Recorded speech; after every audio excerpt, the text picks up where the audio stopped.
இப்போ வந்து நம்ம சிக்கன் கிரேவி செய்ய போகிறோம். அது செய்கிறதுக்கு என்னென்ன தேவைன்னு வாங்க பார்க்கலாம். இப்போ வந்து நம்ம ஒரு பவுலில் வந்து சிக்கன் மஞ்சப்பொடி போட்டு நல்லா கட் பண்ணி எடுத்து வச்சுருக்கேன். இப்போ 2 பெரிய வெங்காயம் பொடிசாக கட் பண்ணி வச்சுருக்கேன்.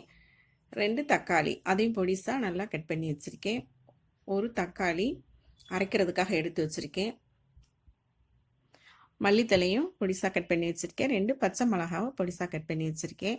1/2 ஸ்பூன் சோம்பு, 8 முந்திரி பருப்பு தாளிக்கிறதுக்கு எடுத்து வச்சுருக்கேன். தேவையான சால்ட்டு. இப்போ நம்ம கடாயில் எண்ணெய் ஊற்றி கருவேப்பிலை போடுறோம்.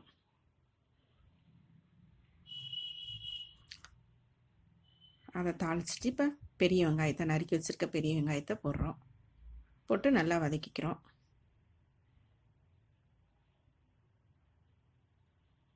அடுத்து தக்காளியை போடுறோம். தக்காளி வெங்காயத்தை எல்லாம் ஒன்று சேர்ந்தாப்புல நல்லா வதக்கி விட்டுக்கிறோம். அடுத்து அதுக்கு தேவையான உப்பு, சால்ட் கொஞ்சம் போட்டு கொஞ்சம் சீக்கிரம் அது நல்லா வெந்துடும் நமக்கு. இப்போ பச்சை மிளகாய் போடுறோம். 2 பச்சை மிளகாய் கட் பண்ணது.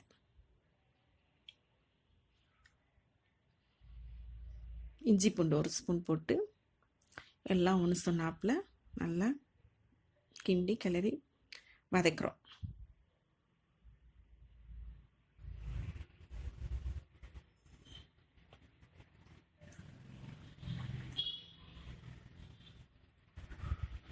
மல்லித்தலையை போட்டுக்கிறோம். இந்த நேரம் அதையும் சேர்ந்தாப்புல கிளறி விட்டு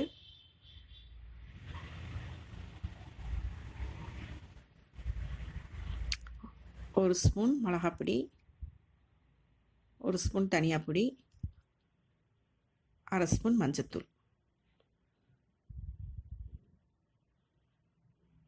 மசாலா பொடி நல்லா வாட போகிற மாதிரி நல்லா எல்லாத்தையும் ஒன்று சொன்னாப்புல இதையும் நல்லா வதக்கிக்கிறணும். அந்த பச்சை வாடை போகணும் நமக்கு, அந்த மசாலா வாடை.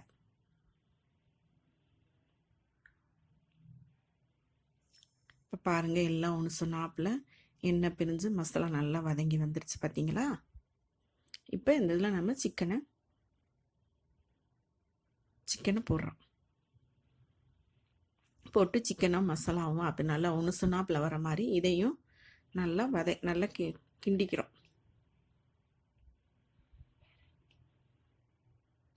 ஒன்று சொன்னாப்புல கிண்டி விட்டு இப்போ அதுக்கு தேவையான சால்ட்டு போடுறோம்.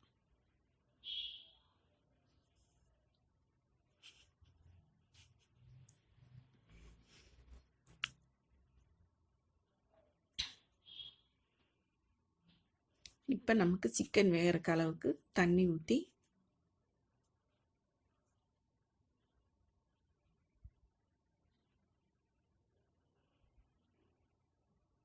ஒரு 20 நிமிஷம் கழித்து பார்ப்போம். சிக்கன் வேகட்டும்.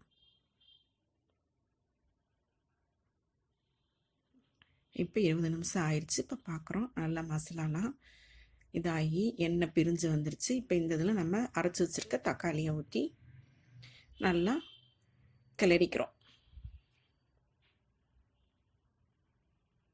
பாருங்கள், இப்போ 1/2 ஸ்பூன் சோயா சாஸ் ஊற்றி அதையும் நல்லா ஒன்று சொன்னாப்புல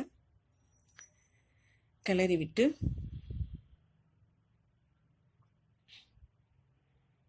நல்லா எண்ணெயெல்லாம் பிரிஞ்சு இப்போ அந்த இதெல்லாம் நல்லா வாசமாக நல்லா இருக்குது. இப்போ நம்ம வந்து 1 ஸ்பூன் மிளகுத்தூள் போட்டுக்கிறோம். அந்த மிளகு காரம் அது ஒரு டேஸ்ட்டாக நல்லாயிருக்கும். லாஸ்ட்டில் போடையில்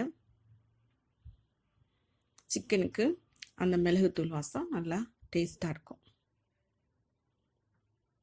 இப்போ நமக்கு அந்த எண்ணெயெல்லாம் பிரிஞ்சு மசாலாலாம் நல்லா இதாகி வந்துருச்சு. இப்போ லாஸ்ட்டில் நம்ம எடுத்து வச்சுருக்க அந்த 1 ஸ்பூன் நெய்யில் சீரகம், சோம்பு, கருவேப்பிலை, முந்திரி பருப்பு வறுத்து அதில் லாஸ்ட்டில் போடுறோம்.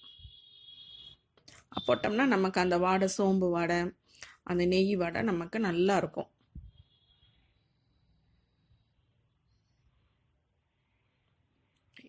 இப்போ லாஸ்ட்டாக நம்ம மல்லித்தலை போட்டு இப்போ நமக்கு சிக்கன் கிரேவி ரெடி ஆயிடுச்சு. இப்போ நமக்கு மணமான சுவையான சிக்கன் கிரேவி ரெடி ஆயிடுச்சு. இதை வந்து நீங்கள் வந்து சப்பாத்திக்கு, இட்லிக்கு, தோசைக்கு எதுக்கும் சாப்பிட்லாம், டேஸ்ட்டாக இருக்கும். எல்லா வித ரைஸுக்கும் இது சாப்பிட நல்லா சுவையாக இருக்கும். இதை நீங்கள் வீட்டில் ட்ரை பண்ணி பார்த்துட்டு எப்படி இருக்குன்னு கமெண்டில் சொல்லுங்கள். இந்த வீடியோ உங்களுக்கு பிடிச்சிருந்தா லைக் பண்ணுங்கள், ஷேர் பண்ணுங்கள், கமெண்ட் பண்ணுங்கள், சப்ஸ்கிரைப் பண்ணுங்கள், பக்கத்தில் இருக்க பெல் பட்டனை கிளிக் பண்ணுங்கள்.